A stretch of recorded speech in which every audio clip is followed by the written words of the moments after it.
Shalom keluarga WC, mengawali aktivitas kita pada pagi hari ini kita akan kembali lagi merenungkan firman Tuhan. Nah Bapak Ibu Saudara, dalam renungan yang saya bawakan beberapa hari yang lalu kita sama-sama belajar tentang kebahagiaan ala pengikut Kristus. Dan kali ini saya akan mengajak saudara membahas tentang kesetiaan. Jika mau berbicara tentang kesetiaan pasti ada yang setia dan ada juga yang berlaku tidak setia. Nah, saudara, kembali ke renungan sebelumnya, kita belajar bahwa salah satu cara untuk mendapat kebahagiaan ialah dengan melekat kepada sumber kebahagiaan itu. Dengan memiliki hubungan kepada Yesus Kristus, kepada Tuhan kita yang memberikan kita kebahagiaan itu. Nah, saudara, dalam hal ini pun ketika kita sudah membangun hubungan kepada Tuhan, ketika kita sudah menyerahkan kehidupan kita kepada Tuhan, masih ada tantangan yang harus kita lewati. Dan bahkan ini berkelanjutan hingga akhirnya nanti, hingga akhir hidup kita. Tantangan tersebut ialah kesetiaan kita kepada Tuhan. Selama kita telah menjadi anak Tuhan, kita akan terus diuji. Iblis tidak senang dengan hubungan yang kita miliki. Dengan demikian, iblis setiap hari akan semakin berusaha menjatuhkan kita sehingga kita jauh dari Allah, terpisah dari Allah dan meninggalkan Tuhan. Nah, disinilah akan terlihat siapa yang setia. Apakah kita akan menjadi pribadi yang setia atau tidak kepada Tuhan? Apakah kita akan terus hidup bersama dengan Tuhan atau sebaliknya kita meninggalkan Tuhan? Dan kita sendiri ada begitu banyak contoh dalam perjanjian lama, perjanjian baru, terdapat cukup banyak contoh yang setia dan yang tidak setia. Bapak Ibu Saudara, adapun ayat yang akan kita renungkan kali ini ialah Yesaya pasal 65 ayat 8 sampai 12. Ayat 8 dikatakan begini, beginilah firman Tuhan, seperti kata orang, jika pada tandan buah anggur masih terdapat airnya, janganlah musnahkan itu, sebab di dalamnya masih ada berkat. Demikianlah aku akan bertindak oleh karena hamba-hambaku, yakni aku tidak akan memusnahkan sekaliannya. Aku akan membangkitkan keturunan dari Yakub dan orang yang mewarisi gunung-gunungku dari Yehuda. Orang-orang pilihanku akan mewarisinya dan hamba-hambaku akan tinggal di situ. Ayat 10, Saron akan menjadi padang rumput bagi kambing domba dan lembah Ahor menjadi tempat pembaringan bagi lembu sapi dan umatku yang mencari aku.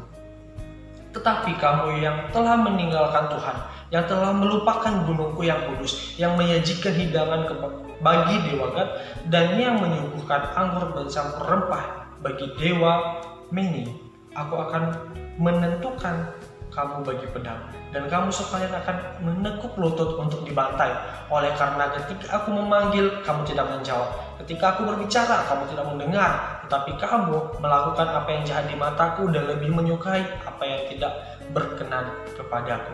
Bapak Ibu Saudara, 5 ayat ini merupakan perkataan yang diucapkan Tuhan secara langsung, diucapkan oleh Allah secara langsung kepada Nabi Yesaya. Nah, jikalau kita melihat firman ini ditujukan kepada dua kelompok orang, yaitu hambanya yang setia dan kepada orang yang tidak setia, orang yang sudah meninggalkan Tuhan. Dan 5 ayat ini juga menceritakan bagaimana masa depan dari dua kelompok orang ini. Bapak Ibu Saudara, pertama kita mengamini terlebih dahulu bahwa masa depan setiap orang ada di tangan Tuhan. Kehidupan kita sebagai manusia itu semua berada dalam kendali Tuhan. Masa depan orang yang setia kepada Tuhan akan berbeda dengan yang tidak setia. Bapak Ibu Saudara, yang setia kepada Tuhan di ayat 8 sampai 10, Tuhan menjanjikan masa depan yang begitu baik, masa depan yang cerah bagi yang setia kepadanya. Allah berkata bahwa mereka adalah hamba-hambaku. Ia berjanji bahwa ia tidak akan memusnahkan mereka, tetapi akan memberkati mereka. Allah berkata bahwa ia akan membangkitkan keturunan mereka dan masa depan yang cerah yang Allah berikan kepada mereka. Bagaimana dengan yang tidak setia? Hal yang serupa tidak akan terjadi kepada mereka yang meninggalkan Allah.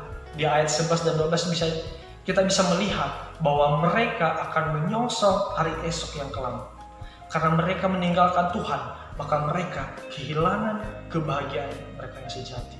Kehilangan kebahagiaan yang telah Tuhan janjikan kepada hambanya yang setia. Mereka akan mengalami penghukuman dan kebinasaan karena mereka melakukan apa yang jahat di mata Tuhan, dan kemudian katanya dan lebih menyukai apa yang tidak berkenan kepada Tuhan. Bapak Ibu Saudara, bagaimana dengan kita? Saya teringat satu lagu yang mengatakan seperti ini.